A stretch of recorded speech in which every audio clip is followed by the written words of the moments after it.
السلام علیکم ورحمۃ اللہ وبرکاتہ۔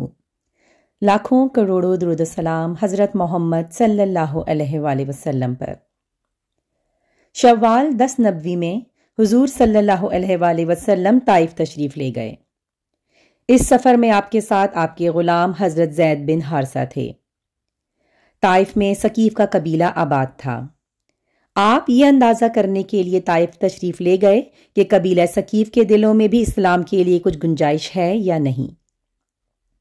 آپ یہ امید بھی لے کر گئے تھے کہ ممکن ہے یہ لوگ مسلمان ہو جائیں اور آپ کی حمایت میں اٹھ کھڑے ہوں۔ طائف پہنچ کر آپ نے سب سے پہلے اس قبیلے کے سرداروں کے پاس جانے کا ارادہ کیا۔ یہ 3 بھائی تھے۔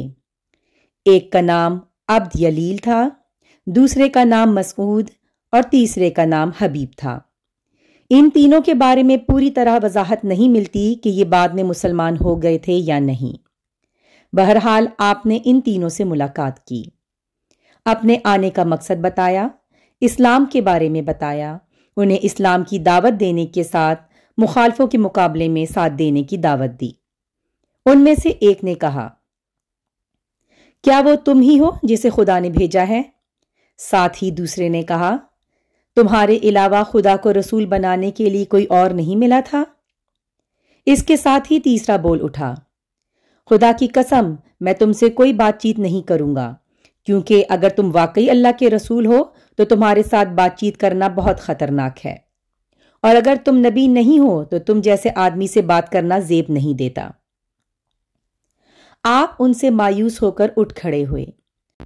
اب ان تینوں نے اپنے یہاں کے اوباش لوگوں کو اور اپنے غلاموں کو آپ کے پیچھے لگا دیا۔ وہ آپ کے گرد جمع ہو گئے۔ راستے میں بھی دونوں طرف لوگوں کا ہجوم ہو گیا۔ جب آپ ان کے درمیان سے گزرے تو وہ بدبخت ترین لوگ آپ پر پتھر برسانے لگے، یہاں تک کہ آپ جو قدم اٹھاتے وہ اس پر پتھر مارتے۔ آپ کے دونوں پاؤں لہو لہان ہو گئے، آپ کے جوتے خون سے بھر گئے۔ حضرت زید بن حارثہ کا یہ حال تھا کہ وہ آپ کو پتھروں سے بچانے کے لیے خود کو ان کے سامنے کر رہے تھے، اس طرح وہ بھی لہو لہان ہو گئے، لیکن اس حالت میں بھی انہیں آپ صلی اللہ علیہ وآلہ وسلم کی فکر تھی، اپنی کوئی پرواہ نہیں تھی۔ ان کے اتنے زخم آئے کہ سر پھٹ گیا۔ آخر آپ صلی اللہ علیہ وآلہ وسلم اس بستی سے نکل کر ایک باغ میں داخل ہو گئے۔ اس طرح ان بدبخت ترین لوگوں سے چھٹکارا ملا۔ آپ اور زید بن حارثہ اس وقت تک زخموں سے بالکل چور ہو چکے تھے اور بدن لہو لہان تھے۔ آپ ایک درخت کے سائے میں بیٹھ گئے۔ آپ نے اللہ سے دعا کی، اے اللہ، میں اپنی کمزوری، لاچاری اور بے بسی کی تجھ سے فریاد کرتا ہوں۔ یا ارحم الراحمین، تو کمزوروں کا ساتھی ہے اور تو ہی میرا رب ہے، اور میں تجھ ہی پر بھروسہ کرتا ہوں۔ اگر مجھ پر تیرا غضب اور غصہ نہیں ہے تو مجھے کسی کی پرواہ نہیں۔ اسی وقت اچانک آپ نے دیکھا وہاں باغ کے مالک عتبہ اور شیبہ بھی موجود ہیں۔ وہ بھی دیکھ چکے تھے کہ طائف کے بدماشوں نے آپ کے ساتھ کیا سلوک کیا۔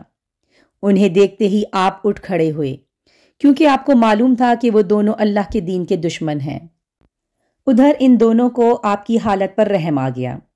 انہوں نے فوراً اپنے نصرانی غلام کو پکارا، اس کا نام اداس تھا۔ اداس حاضر ہوا تو انہوں نے اس کو حکم دیا، اس بیل سے انگور کا خوشہ توڑو اور ان کے سامنے رکھ دو۔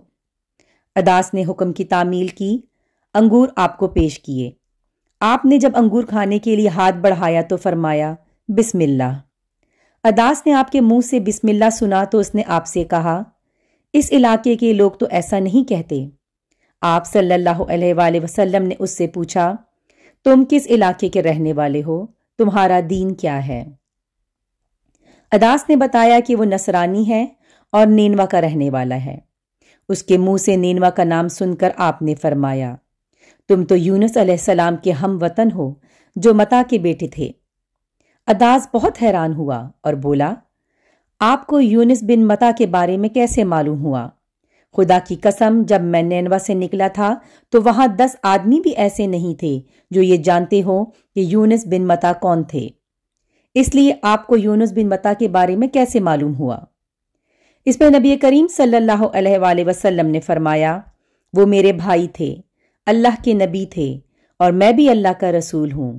اللہ تعالیٰ ہی نے مجھے ان کے بارے میں بتایا ہے اور یہ بھی بتایا ہے کہ ان کی قوم نے ان کے ساتھ کیا سلوک کیا تھا۔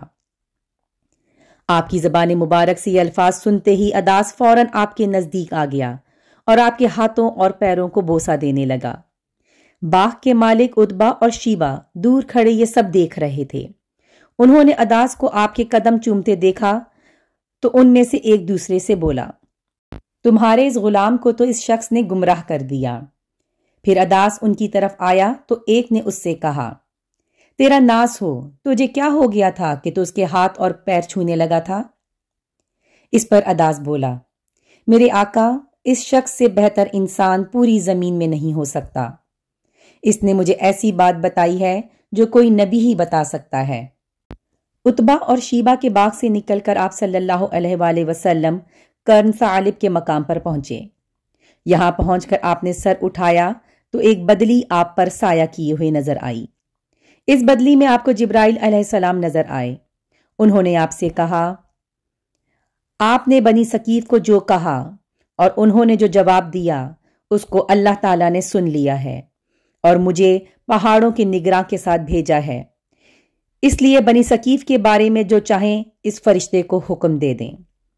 اس کے بعد پہاڑوں کے فرشتے نے حضرت صلی اللہ علیہ وآلہ وسلم کو پکارا اور عرض کیا، اے اللہ کے رسول، اگر آپ چاہیں تو میں ان پہاڑوں کے درمیان اس قوم کو کچل دوں یا انہیں زمین میں دھسا کر ان کے اوپر پہاڑ گرا دوں۔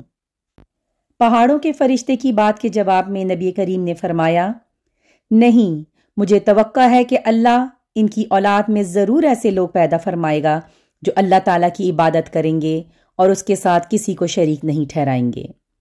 اس پر پہاڑوں کے فرشتے نے جواب دیا، اللہ تعالیٰ نے جیسے آپ صلی اللہ علیہ وآلہ وسلم کو نام دیا ہے، آپ حقیقت میں رؤوف الرحیم ہیں، یعنی بہت معاف کرنے والے اور بہت رحم کرنے والے۔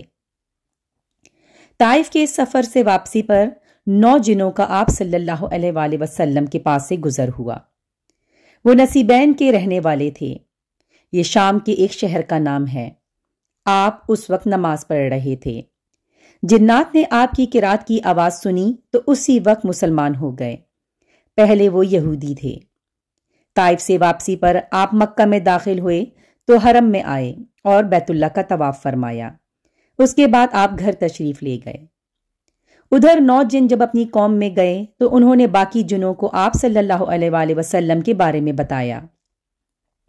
چنانچہ وہ سب مکہ پہنچے۔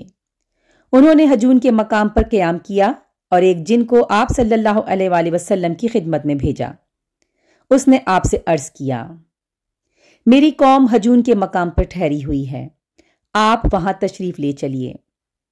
آپ نے اس سے وعدہ فرمایا کہ آپ رات میں کسی وقت حجون آئیں گے۔ حجون مکہ کے ایک قبرستان کا نام تھا۔ رات کے وقت آپ وہاں پہنچے۔ حضرت عبداللہ بن مسعود آپ کے ساتھ تھے۔